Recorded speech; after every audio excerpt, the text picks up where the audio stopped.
Guys, कैसे हैं आप लोग? उम्मीद है आप सब लोग खैरियत से होंगे। आज मैं आपको सिखाऊंगी कुरकुरी भिंडी की रेसिपी। बहुत ही यमी बनती है। तो शुरू करते हैं।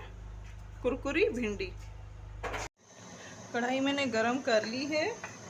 कुरकुरी भिंडी बनाने के लिए सबसे पहले मैं तेल डाल लेती हूँ। बड़े वाले जो चम्मच है वो मैंने 2 डाले हैं। इस तरह के चम्मच हो गए, ये नहीं है, दूसरे वाला है। तो ये वाले चम्मच आपको भर के 2 डालने, वरना आपकी जो भिंडी है वो कुरकुरी नहीं बनेगी।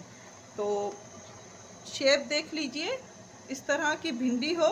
तो मैंने 4 पीसीस किए हैं भिंडी के। तो इस तरह से करने हैं। ये देखिए, चेक कर लीजिए। तेल हमारा गरम हो चुका है। अभी भी तेज़ गरम नहीं हुआ, तो तेज़